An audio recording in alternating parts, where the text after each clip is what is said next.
Plutus Sports Analytics is a company based on minimizing the uncertainty in sports betting to help you maximize your profit. Newfoundland's first sports analytics team provides daily predictions for all Major League sports so you can win big. Whether you want to hit MLB picks out of the park or get a slam dunk on your NBA betting tickets, Plutus is a company of choice. Head to PlutusSportsAnalytics.com. That is PLUTUS sportsanalytics.com and use promo code JSP20 for 20% off their deadly service. And now, let's get to the show.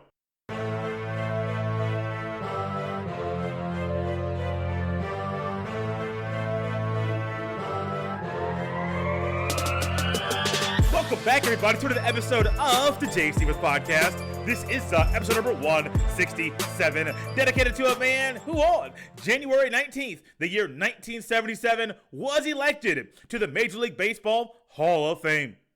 Mr. Ernie Banks. And as always, thank you for listening and downloading another episode of the podcast. On today's episode, we talk a little bit about James Harden and how we've got out of Houston. Tennessee, the University of Tennessee Volunteers, has some interesting ways to recruit these players and a little tribute to Martin Luther King Jr. But first, there is a gentleman, plays quarterback, currently in Tampa, formerly in New England, from the University of Michigan. And as a kid, I didn't like him, but as I got older, I learned to respect what he does on the football field. As a kid, as a youngster, there are certain players that played when they played my favorite team. I just didn't like them. As a Pacers fan, the 1999 playoffs, I forget if it was a semifinal round of the playoffs or the conference final round of the playoffs.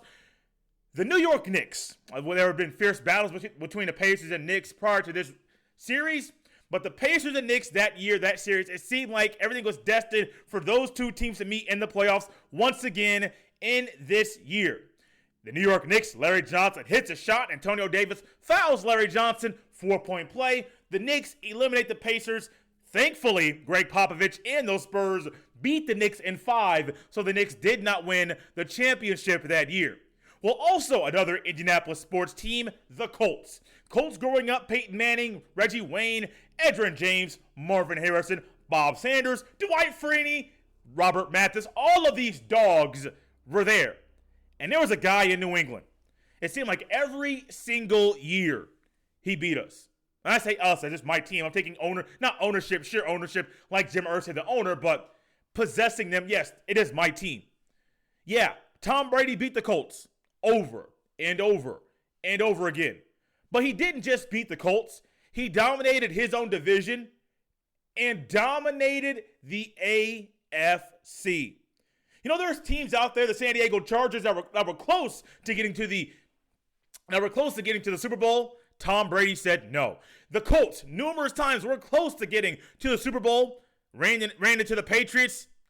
Not going to happen. However, the 2006 season, the AFC Championship, which was played in January of 2007, the Colts did get the better of the Patriots at that time. But let me tell you, hey, I was happy. But shortly after that, the very next year, Tom Brady, back in the AFC Championship, went to another Super Bowl. Peyton's brother, Eli, got the best of Peyton at that time as well. Keep going forward longer into his career. Eli Manning. You can say, not Eli Manning, you can say, was it Tom Brady or was it Bill Belichick? Who was the mastermind behind this team? Well, I'm not going to go on one side or another, but I say that they both played a big part in the team being successful. Tom Brady got in when Drew Bledsoe got hurt, came in, played very, very well, got the job, won the job over, and nobody could take it from him. Even when he got hurt, Matt Castle came in, went 11-5. Tom Brady came back in and kept on killing. He kept killing. Didn't matter who was on the team, didn't matter who was playing defense, didn't matter who was in front of him. He kept killing. And younger Jay, say high school Jay, middle school Jay, even somewhat college Jay, wouldn't try to give Tom Brady any respect. You're trash. Not trash, but no, man, no. I mean, you're good, but you ain't all that. You're good. You ain't all that.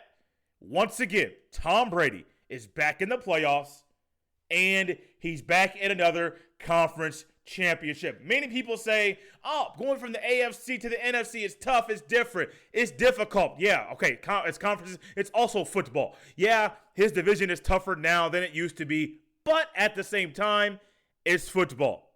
Tom Brady, back in a conference championship this year, the NFC championship, going to Lambeau Field to face off against Aaron Rodgers. How much longer will Tom Brady play? We don't know. Will this be his last conference championship appearance? Probably not. Why? Because Tom Brady, he always finds a way to get at least this far into the playoffs. Now, Super Bowl trips, so we may talk about that down the road. Hopefully not. I would love for Aaron Rodgers and the Packers to get the best of Tom Brady, but as a football fan, as an analyst, someone that wants to be honest and keep it 100 with you every time we meet, I don't believe I've ever made that comment here on the podcast. Normally it's keep it real, but keep it 100 is as the kids say things nowadays. Tom Brady, he's a good quarterback. He keeps killing. And once again, he is finding himself making another deep playoff run. Let's go ahead and take a trip to Houston, Texas, because we got to start there before going to Brooklyn, because James Harden, he got what he wanted.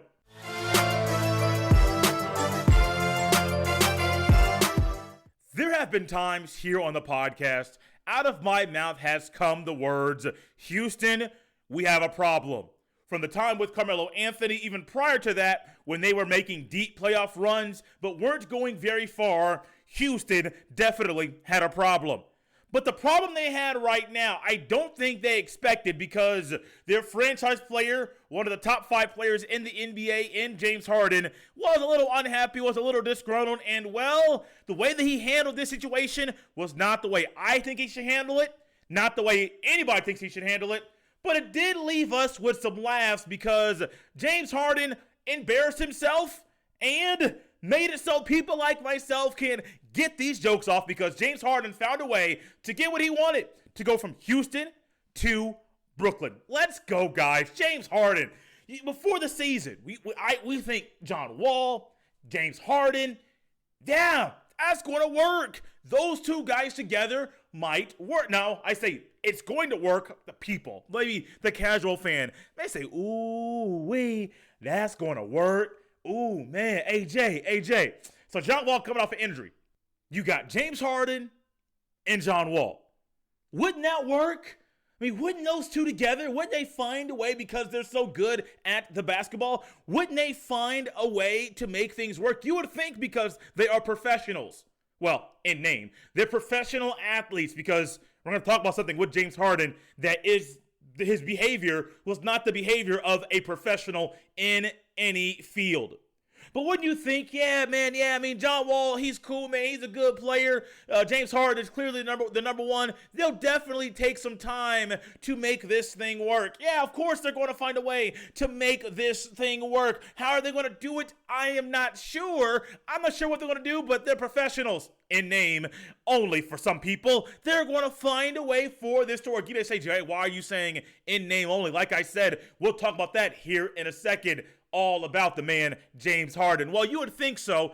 And one thing I know, you probably know this as well, when you're trying to put two players together, one that hasn't played basketball in over a year and a half, maybe it's been 2 years since John Wall has played NBA basketball, and then also when James Harden, who has had new teammates quite often over the past few years, yeah, it's going to take them some time to get chemistry.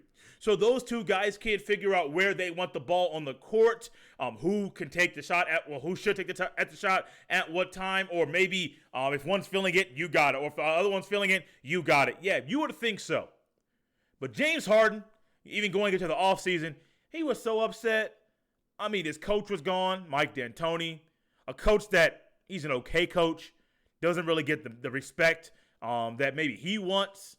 I don't think he's an elite coach. I don't think he's ever been an elite coach. Going back to his days in Phoenix, can definitely, if you say when he was the coach of the New York Knicks, definitely elite was not the way anybody would describe the way that Mike D'Antoni coaches the basketball team. Not only is Mike D'Antoni gone, but also Daryl Morey is gone, so your head coach and your GM, they are both gone. And that leaves James Harden in his mind, I haven't talked to him, but just by the way he was acting, in no man's land. This franchise has catered to you. This franchise has done things for you that probably no other player in the NBA has done for them. They have tried to bring in players. You want a one player? Cool, we'll bring him in. You want that player? Cool, we'll bring him in. They have done things for you, James Harden. And what did James Harden do? He started pouting. He started throwing his teammates under the bus in press conferences. And it was very, very clear he wanted out. He gave up in a game against the Indiana Pacers. And I'm sitting here thinking, James Harden, are you okay? And it's bad when not only you give up, but there's a hot mic at a post-game show, and the analyst there, I believe was a former player, forget the name of the player, but I believe the former player looks up and says he quit on the team. Now, it may not be word for what he said, but the mic did pick up the words that James Harden did quit on the team that came out of the mouth of the analyst on that show. Excuse me, earlier I'm pretty sure I said he's a top 5 player in the NBA. Pretty sure I said that James Harden is a really good basketball player. Not myself, not you, or not anybody else would probably argue the fact that James Harden is good at the basketball and he is an elite scorer in the NBA. Now, top 5 in today's NBA does not cement you saying you're top 5 or top 10 of all time. I don't even know if James Harden is top 20 of all time. That's a discussion for another day. But James Harden started throwing his teammates under the bus. James Harden started to pounce, started to whine, started to act like a little kid, started to quit on his team during games while the games are going on. Oh, I forgot. Remember how I said that not everybody that is a professional in name is a professional in practice? Yeah, it's a little play on words, but it's true. James Harden got the bright idea to come out in warm-ups looking fat, looking huge. It wasn't that long ago his team was playing basketball and in the bubble in Orlando when the season started. It wasn't that long of a break. Now, I do understand we have seen players doing longer layoffs, Sean Kemp, who come back a little hefty. And Sean Kemp knows if he did not come back a little hefty, he probably would have played in the NBA a whole lot longer, had a better career than he had. One that would have been in Cleveland, he probably would have played like he did in Seattle. Now, for the youngsters, if you don't know anything about Sean Kemp, I know my buddy, some of his kids listen to this podcast, and they may not know anything about Sean Kemp. I will say, go to the YouTube, type in the Rain Man or type in Sean Kemp and Gary Payton alley-oop. You will learn very quickly the kind of hops that Sean Kemp had and the kind of player that Sean Kemp had as well.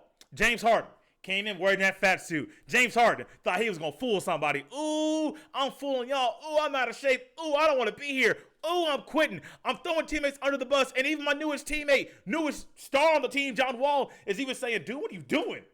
Can you make it make sense? It's been a phrase of mine for about the past year. Can y'all make it make sense? What y'all doing? The rules that y'all are making. Can you make it make sense? Because James Harden, what you're doing right now, buddy, it doesn't make sense at all. If you are a true professional, you do enact in a way that professionals act. And I don't believe the way that James Harden was acting right now is a way that professionals should act. I don't believe that at all. Talk to other pros. Talk to other guys in the NBA. Talk to the guys that used to play that were vets that are retired, that commentate or just watching TV like you and I at home or at the bar or at a restaurant or wherever we may be. What do they say? They'll be very, very critical of the way that James Harden is acting because he's not acting like a professional. You may say that's harsh. No, it's the reality. There are professionals out there that are professional in name only, not professional in practice as well. Well, James Harden got his way up out the paint in Houston, and the whole time everybody knows where he wanted to go. Where he wanted to go to Brooklyn with KD, get a reunited. They want to be reunited, and they wanted it to feel so good. No, I'm not singing on the podcast right now. New microphone, working through kinks. And right now, I don't think the voice is up to par just for those type of vocals to be displayed at this point in time. Wait a couple seconds. They may come out. James Harden of Brooklyn. Everyone's already asking, is this the best trio of all time? The best super team of all time? Can we stop with that conversation? Please. Please. I even saw something on TV. I think it was at Legion Hoops, who does actually a really good job of NBA basketball, keeping up with trades, keeping up with what's going on in games, keeping up of free agency moves, all of that stuff. I mean, it's really good page on Twitter. I believe it's at Legion Hoops to follow. Well, they had a question: which big three is better? Bosh, Wade, and LeBron, KD, James Harden, Kyrie. And my immediate response was bad question. I quote tweeted it and put a couple things out. My thought was simply this. One of them, one big three, played together for 4 years, went to the finals all 4 years, and has 2 NBA championships. The other big three has never played together, and nobody knows when Kyrie Irving is going to come back and join the team. Kyrie Irving doing his own thing. No one knows what Kyrie is doing. I know he went to a private pool party recently. I believe he got fined for that. Had to do a quarantine and all that jazz just for being away and going out to the private pool party and things like that. But I don't know what's going on with Kyrie. I don't know if Kyrie knows what's going on with Kyrie. Actually, I think Kyrie does. It's just Kyrie does not want you or I to know what Kyrie Irving's plans are for the future. But over the past couple games that these two guys have played, Kevin Durant and James Harden, it's fun. And man, I forgot how good KD is at the basketball. I mean, man, just watch him play, man. Oh my goodness. Just watch him play. Kevin Durant, talk about a guy that just came back in off a crazy injury, and got the bounce. Got a shot, has everything going. That's how I would describe Kevin Durant. You put him with James Harden, this could be a lethal duo. Am I going to say this is literally the best super team or trio of all time? I will not go that far. You may go that far. Some of you will say, oh, they haven't even played a full season or gone to the playoffs or won a championship, but they are the best trio of all. I will say this, there's a trio out there, all 3 of these guys won a finals MVP, and a lot of people sleep on them. James Worthy, Magic Johnson, Kareem Abdul-Jabbar. You want to talk about an elite big three? Go back to the 80s. There's a reason why Magic Johnson won 5 championships in 9 years.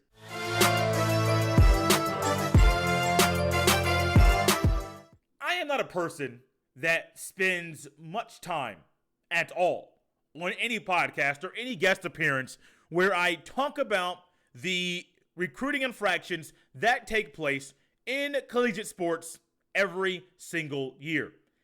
Because I know if I did that, I would be talking about that literally every single day. From LSU to Georgia Tech to Kansas. I even heard there's been some things at Indiana University of late. I would be talking about those things all the time. UCLA, you're not exempt either. Pac-12 schools, brand now, Pac-12 schools, you guys as well, but even the brands get involved. Sometimes they are the leader of this moving of or violating of recruiting rules.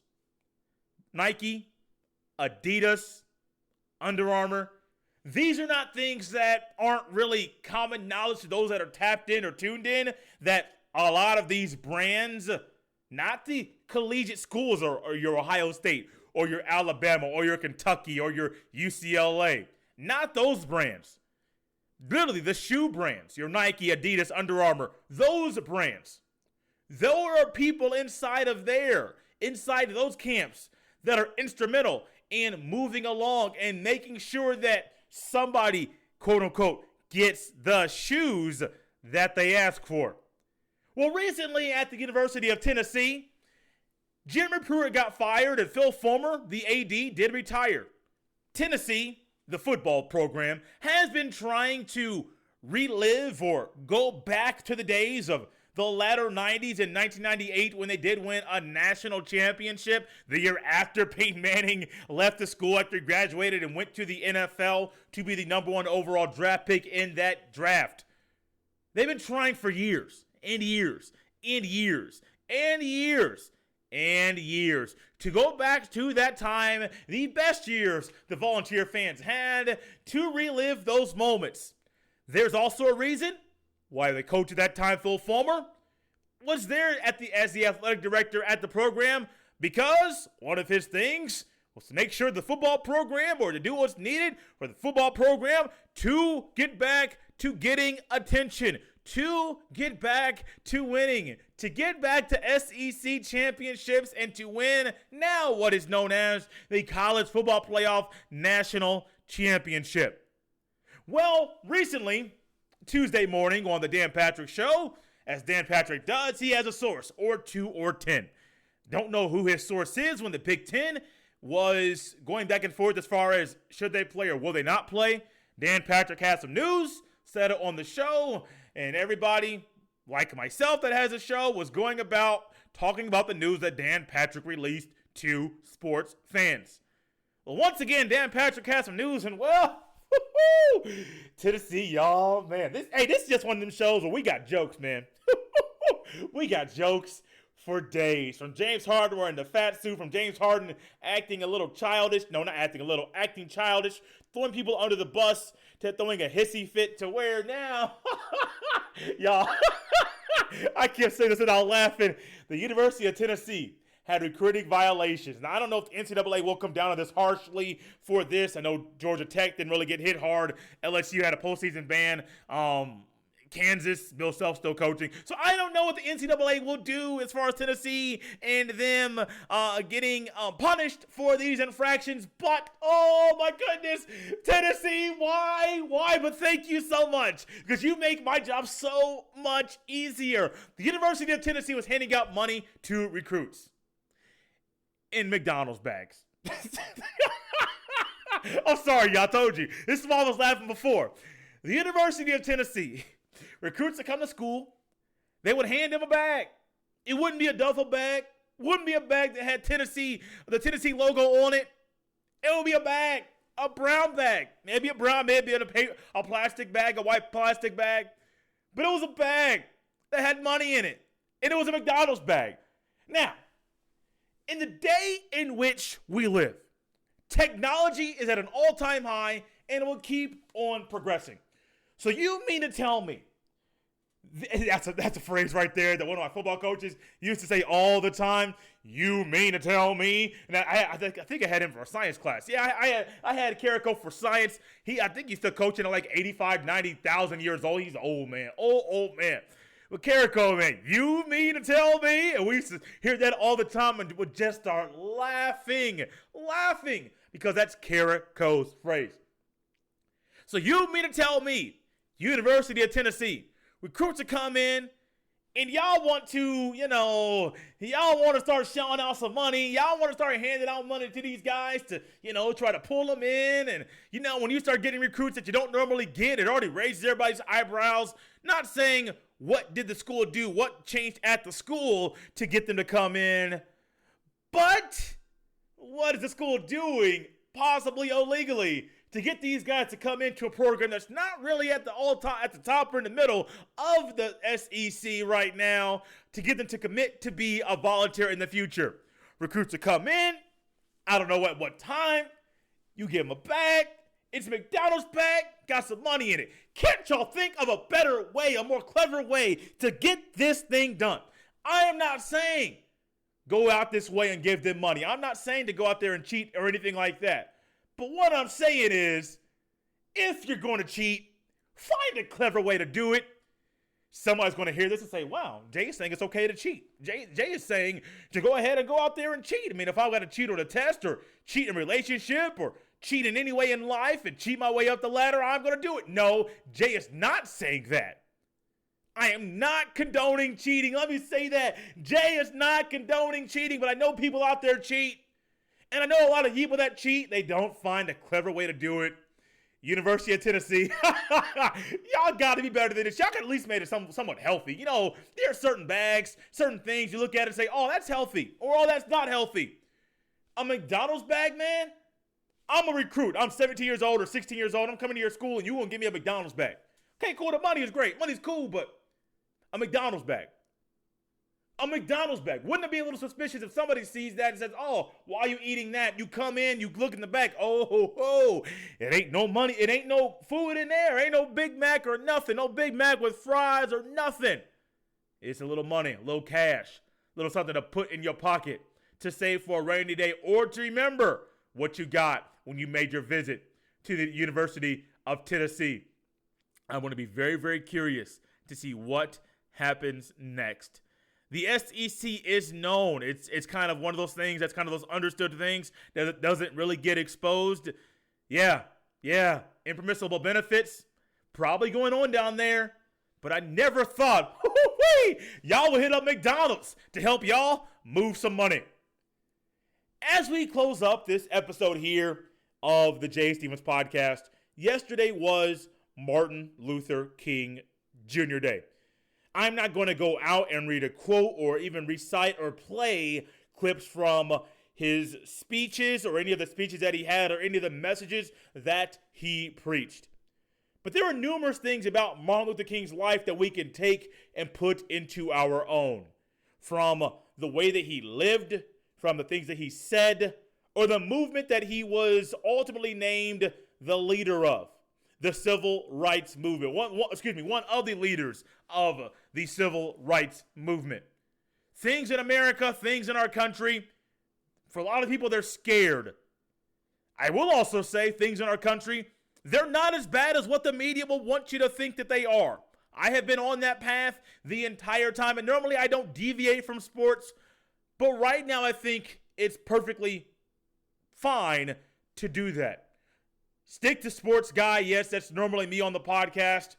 But Martin Luther King Jr., would he be happy? I won't even go as far as to say what everybody else is doing. Would he be happy if he were to come to you and talk to you and look at how you're living your life and say, oh, these are the principles that I was talking about, that I was trying to portray, to try to get across to not just for myself, but to you? Would I be comfortable? Would you be somebody that is showing off the type of principles that were coming out from the speeches that were coming out of my mouth out to the masses? Because I would just say, we have come a long way as a country. We have come a long way as a people. There's a lot of good in our world. There's a lot of good in our country that seemingly for some reason has gone unnoticed. There's a lot of positive things going on around us every single day. But at the same time, I think I know a little something, not everything, but a little something about a man by the name of Martin Luther King Jr. MLK Day was yesterday. The Washington Wizards, I believe, wore MLK jerseys. MLK on the front of them, or maybe it was the Hawks. I forget which team it was. It may have been the Hawks that had MLK on the front of their jersey. On MLK Day, what do most of us do, or what do we think? Some people don't have to work. On MLK Day, people think about the impact that Martin Luther King Jr.'s life had and the speeches or the messages that he preached and put out for people. The I Have a Dream speech is one that is very, very popular to people. They recite it, they hear it, they listen to it. But there are so many more good pieces of writing that came from the pen of Martin Luther King that you and I can look at and can see and can say, this is what he would love to happen in the world. Is it a bad thing for people of different races and colors to intermingle? Not at all. Are there people from both sides, and I'm going to say two parties, two races in particular, black and white, that are trying that live their lives in a way that go against those two races getting together and getting along as much as possible and as they should? Yes, there are. I have listened to podcasts recently where podcast hosts have said things about the other race, not saying which race, that make me think, why are you saying that? First, you're saying you want there to be peace and you want people to get along. Next, you're bashing and making fun of the other race. That's not what Martin Luther King lived for. That's not what we should be living, how we should be living our lives. Martin Luther King, yes, there is a lot of progress from the 50s and 60s and the 40s and 30s and even the 1800s and prior to that. But there's progress, still progress, that needs to be made. And you know what? I am one that says, yes, progress needs to be made. And I can say, oh, that here and that here and that there from other people or other things. But ultimately, it comes back to me. It comes back to me. I got to be the one to fix everything. I got to be the one to fix myself. Because a lot of times, if I fix myself, there might be somebody else that might have those same principles that Martin Luther King talked about over and over and over again be a part of their life as well. MLK Day comes around once a year. This same weekend, this same Monday. I believe it's the third Monday in the month of January. Yeah, you'll see posts on Facebook, posts on social media all day long. A post is great. But how about a lot of us, including myself, start exhibiting and start putting out and start living by some of those principles that we posted about or that we will post about once a year. Thank you so much for listening and coming back to enjoy another episode of the Jay Stevens Podcast. As always, you can follow me on Twitter at jstevens07. You can also send all of your emails to jstevenspod@gmail.com. Remember to always subscribe, rate, and review. It's a great way for people that are searching for a new podcast to listen to come across this one. Then remember to always get the word out about the podcast via word of mouth. The things that we enjoy in life, we are more willing and somewhat wired to tell other people about. So no matter if this was your first episode or if you have been listening since episode number 1, be sure to people know about the podcast. This has been episode 167 of the Jay Stevens Podcast. I will see you next time.